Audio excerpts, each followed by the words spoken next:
ഒരു സമത്വവാദം ഉണ്ടല്ലോ.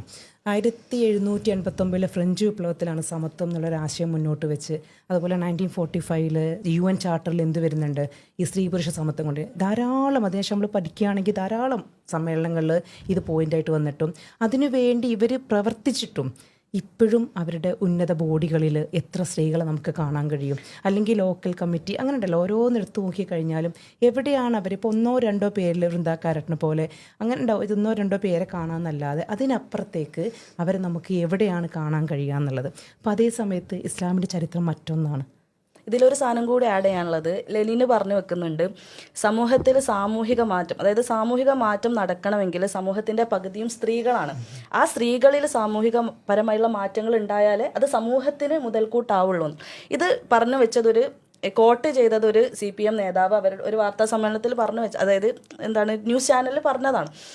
എന്നിട്ട് അവരോട് തിരിച്ച് ചോദിക്കുമ്പോൾ എന്നിട്ട് ഇപ്പോഴെന്താണ് കാണുന്നത് എന്ന് ചോദിക്കുമ്പം അവർ പറയുന്ന ഒരു മറുപടി ഉണ്ട്. അവളിപ്പോഴും, അതായത് സ്ത്രീ ഇപ്പോഴും ഗാർഹിക ചുറ്റുപാടുകളിൽ ഇങ്ങനെ ഒതുങ്ങിക്കൂടേണ്ടി വരികയാണ്, അവൾക്ക് പുറത്തിറങ്ങാൻ പറ്റുന്നില്ല. അപ്പം ഇവർ പറയുന്ന ഈ ലിബറൽ വാദികളെന്നോ അല്ലെങ്കിൽ CPM ആരാണെങ്കിലും അവർ പറയുന്ന ഈ സോക്കോൾഡ് വാദങ്ങൾ വരെ വൈരുദ്ധ്യപരമായിട്ട് മാറുന്ന ഒരു കാഴ്ചയും കൂടി നമ്മൾക്ക് ഇതിൽ നിന്ന് മനസ്സിലാക്കാൻ പറ്റുന്നുള്ളതാണ്. നമ്മൾ ശരിക്കിപ്പോൾ അവരുടെ ഉന്നത ബോഡി പോളിറ്റ് ബ്യൂറോ അംഗങ്ങൾ ആരാണ്? ഇപ്പോൾ 2022 23ാം പാർട്ടി കോൺഗ്രസിൻ്റെ പ്രഖ്യാപനത്തിൻ്റെ സമയത്ത് കൃത്യമായിട്ട് പറയുന്ന സുഭാഷിണി അലിയും വൃന്ദാകാരാട്ടുമാണ് ആകെയുള്ളതെങ്കിൽ 17 അംഗങ്ങളുള്ള പോളിറ്റ് ബ്യൂറോ അംഗങ്ങളിൽ ആകെ 2 ആളുകളാണ് സ്ത്രീകൾ. എന്ന് പറഞ്ഞാൽ കാലങ്ങളായിട്ട് അത് 8 ആളുകളായിരുന്ന സമയത്ത് 9 ആളുകളായിരുന്ന സമയത്ത് വൃന്ദാകാരാട്ട് മാത്രമായിട്ടുണ്ടായിരുന്നു, സുഭാഷിണി അലി മാത്രമായിട്ടുണ്ടായിരുന്നു. കൂടിപ്പോയ 1 2 17 18 അംഗങ്ങളുണ്ടായിരുന്ന സമയത്തോ 50 ആയിരുന്ന സമയത്തൊക്കെയും കാലങ്ങളായിട്ട് ഇതാണ് CPMൻ്റെ അവസ്ഥ. അതാണ് നേരത്തെ ഇവിടെ സൂചിപ്പിച്ചത്.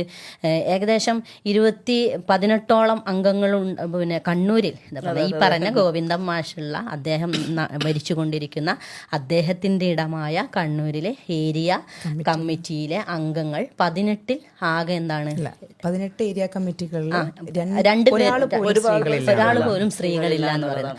അപ്പോൾ അങ്ങനെ നമ്മൾ എടുത്തു പരിശോധിച്ച് നോക്കുമ്പോൾ അച്യുതമേനോന്റെ മന്ത്രിസഭയിൽ ഗൗരിയമ്മയുമായി ബന്ധപ്പെട്ട്, ഗൗരിയമ്മ മരിച്ച സമയത്ത് എല്ലാവരും കോട്ട് ചെയ്തൊരു സാധനം, ഗൗരിയമ്മയെ ആരാണ് തഴഞ്ഞത്? ഇത് കേരള രാഷ്ട്രീയത്തിനെ കൃത്യമായിട്ട് മനസ്സിലാക്കുന്ന ആർക്കും അറിയാം എന്താണ് ഗൗരിയമ്മക്ക് സംഭവിച്ചത്, എന്തായിരുന്നു CPMന് ഗൗരിയമ്മയുമായി ബന്ധപ്പെട്ട നിലപാട്. അപ്പോൾ പുരോഗമനം പറയുക, ഞങ്ങൾ ജെൻഡർ ഈക്വാലിറ്റിക്ക് വേണ്ടിയിട്ടാണ് വർത്തമാനം പറയുന്നതെന്ന് പറയുക, അത്തരം യൂണിഫോമിന് വേണ്ടി സംസാരിക്കുക, അങ്ങനെ ഒരു ജെൻഡർ ന്യൂട്രലായ ഒരു ഹോസ്റ്റൽ സംവിധാനം, ബാത്റൂം സംവിധാനം, വായനശാല, ലൈബ്രറി, ക്ലാസ് റൂമുകൾ, സ്കൂളിൻ്റെ മുഴുവൻ അന്തരീക്ഷം, ഭാവി തലമുറയെ തന്നെ അങ്ങനെ വാർത്തെടുക്കണം എന്ന് പറയുന്ന ആളുകൾ കാലങ്ങളായിട്ട് സ്വീകരിച്ചു വരുന്ന സ്ത്രീവിരുദ്ധമായ നിലപാട് ആരും എന്ത് ചെയ്യുന്നില്ല, എവിടെയും ചർച്ച ചെയ്യുന്നില്ല.